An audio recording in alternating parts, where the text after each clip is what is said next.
Hello दोस्तों, नमस्कार। मैं हूं मिथुन, आप सबका स्वागत करता हूं अवतार स्टडी अड्डा पर।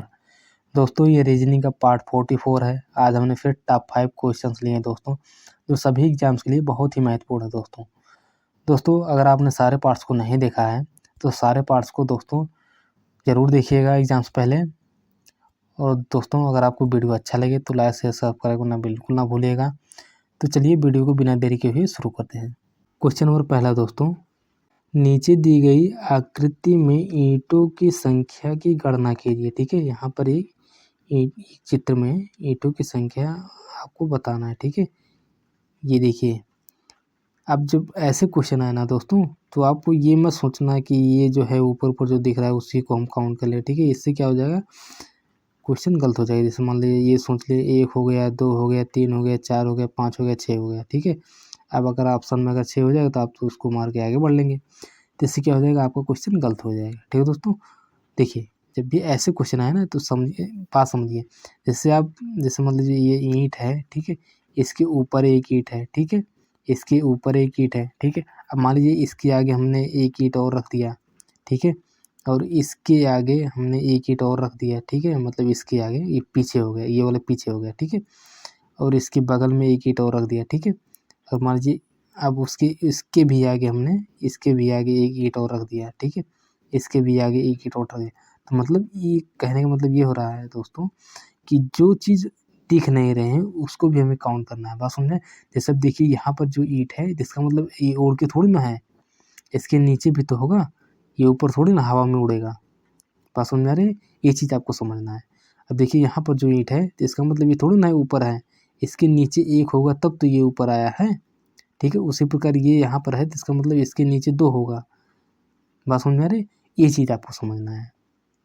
तो देखिए दोस्तों, यहाँ पर देखिए, सबसे पहले इसको देखिए, ये ऊपर ऊपर वाला गिन लीजिए, 1 2 3 4 5 6, ठीक है, 3 3 6 ये तो हो गया।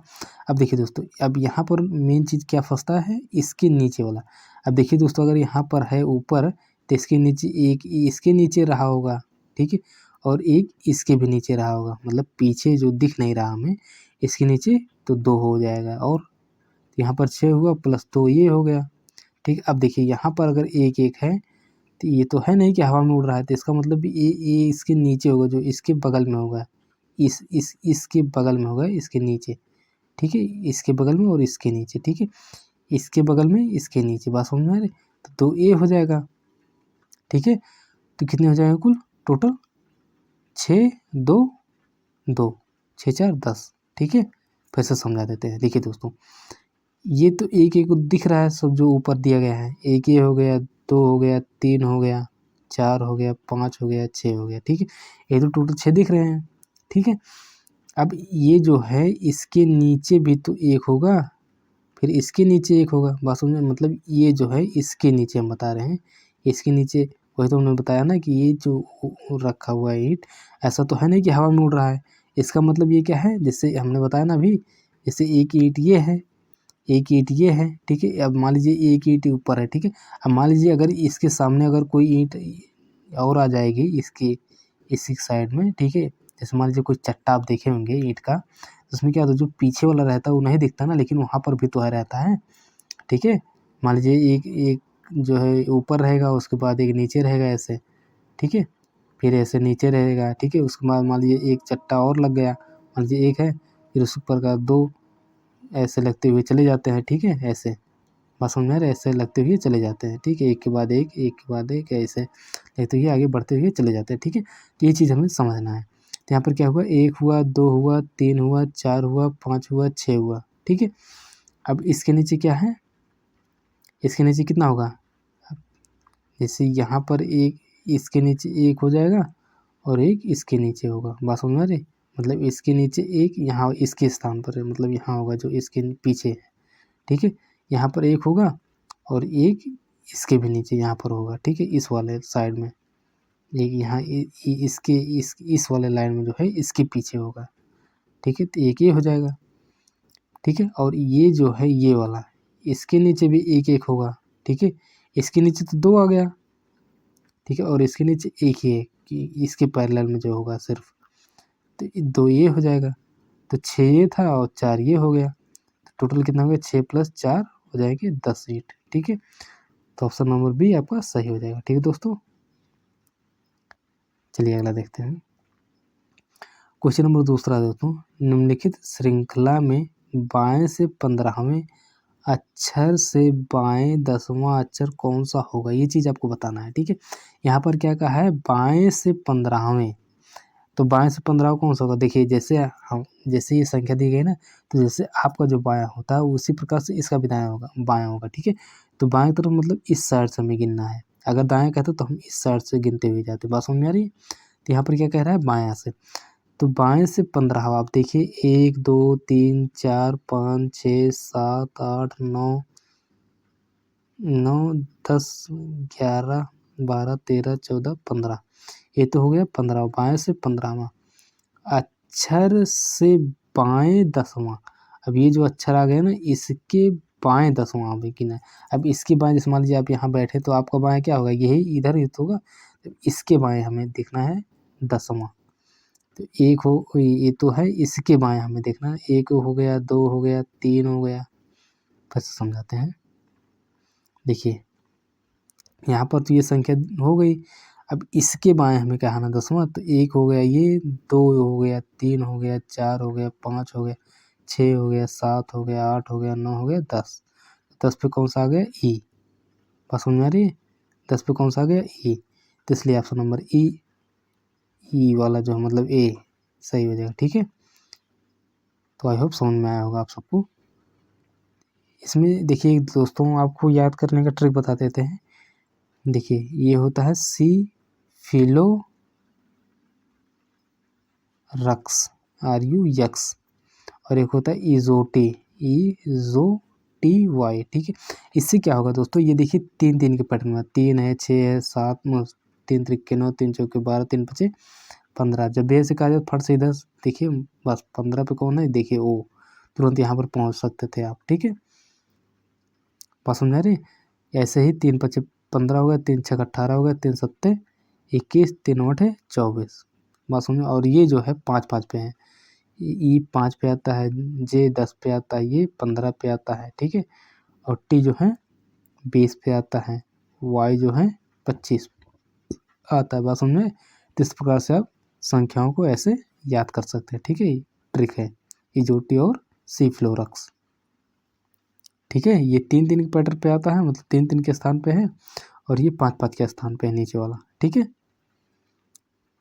बस में, तो इससे क्या करते हैं, अगर इजोटी अगर याद होता है, इजोटी, तो आपको कहा है ना 15वां, 3 5 3 दूना 6, सॉरी 5 दूना के 10, 15 15, 15वें स्थान पे ओ तुरंत यहाँ पर पहुँच जाते हैं। अब इसके बाद कहा है बाएं 10वां, तो बाएं 10वां 1 2 3 4 5 6 7 8 9 10। ठीक है, तो आई होप समझ में आया होगा। चलिए अगला देखते हैं। क्वेश्चन नंबर तीसरा दोस्तों, निम्नलिखित शब्दों को सार्थक क्रम में सजाइए। यहाँ पर दिया है कुर्सी है, पेड़ है, लकड़ी है, बीज है, पौधा है। अब देखिए दोस्तों किस प्रकार से ये आगे बढ़ते हुए जाएगा।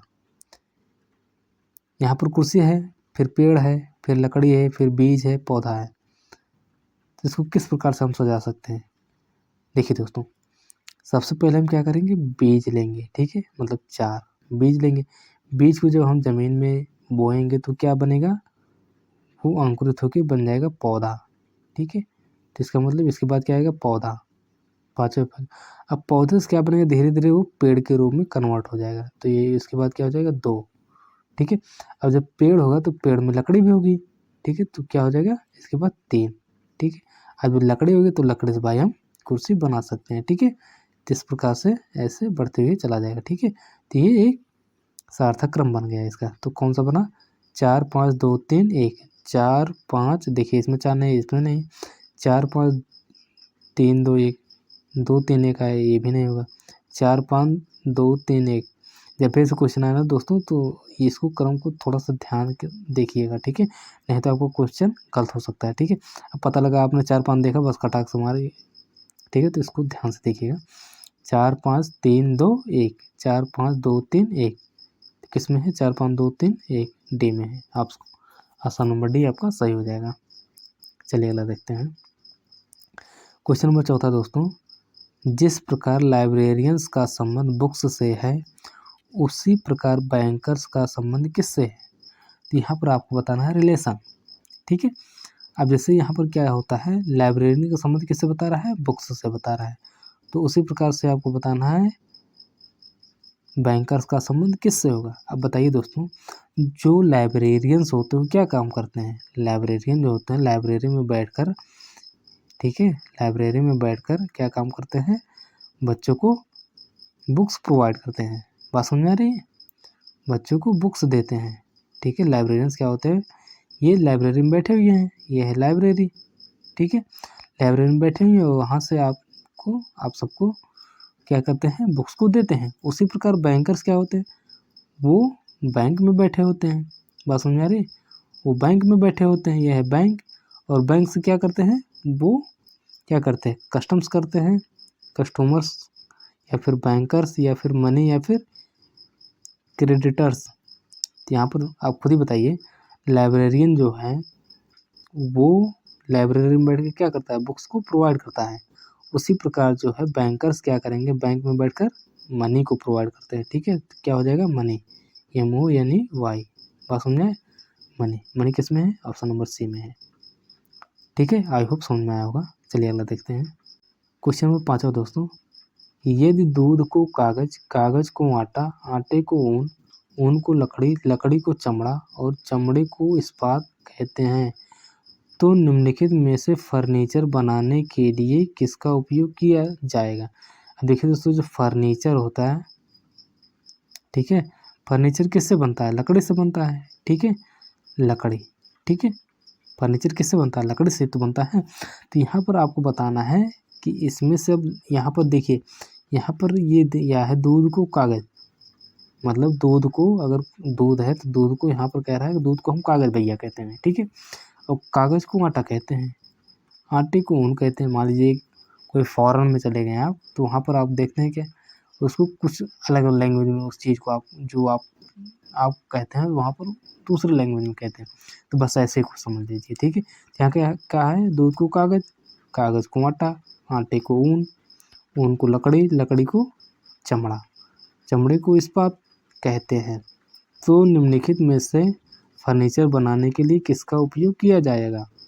तो बताइए, लकड़ी के लिए, फर्नीचर बनाने के लिए हमें किसका काम उपयोग होता है, लकड़ी का। हमें भाई लकड़ी चाहिए ना फर्नीचर बनाने के लिए। तो बताइए, लकड़ी को यहाँ पर क्या कहा है, वही चीज़ हमें बताना है। ठीक है, फर्नीचर बनाने के लिए किसका उपयोग किया जाएगा, तो बताइए लकड़ी। तो यहाँ पर कुछ नहीं करना है, फर्नीचर किससे बनता है, लकड़ी से बनता है, तो हमें लकड़ी का देखना है। लकड़ी को चमड़ा, यहाँ पर दिया है ना, लकड़ी को चमड़ा। बात समझ आ रही, तो यहाँ पर इसका आंसर क्या हो जाएगा, चमड़ा। फिर से समझा दे अगर ना समझ में आया हो। देखिए, यहाँ पर कुछ नहीं है, सिर्फ इसको यहाँ पर क्या कह रहा है, यहाँ पर देख रहे हैं लास्ट में क्या कहा है, चमड़े को इस्पात कहते हैं। ठीक है, मतलब इनको ये चीज़ कहा जा रहा है, मतलब ऊन को दूध को कागज कह रहा है, कागज को आटा कह रहा है, आटे को ऊन कह रहा है, ऊन को लकड़ी कह रहा है, लकड़ी को चमड़ा कह रहा है, बस यही चीज़ तो कह रहा है, चमड़े को इस्पात कह रहा है। ठीक है, तो निम्नलिखित में से फर्नीचर बनाने के लिए, भाई फर्नीचर के लिए हमें लकड़ी की आवश्यकता पड़ती है, और यहाँ पर कह रहा है लकड़ी को चमड़ा कहते हैं भैया हम लोग। बस ऐसे ही आपका आंसर आ जाएगा। तो लकड़ी को चमड़ा, बस। तो हमें फर्नीचर बनाने के लिए किसकी आवश्यकता पड़ेगी, चमड़े की। बस समझ आया। तो आई होप आप सबको ये वीडियो बहुत अच्छी तरह समझ में आया होगा दोस्तों। फिर मिलते हैं अगली वीडियो में दोस्तों अगर आपने अभी तक चैनल को सब्सक्राइब नहीं किया है तो चैनल को सब्सक्राइब कर लीजिए, ताकि आने वाली लेटेस्ट वीडियो आप सभी तक पहुंचता रहे। ठीक है दोस्तों, धन्यवाद।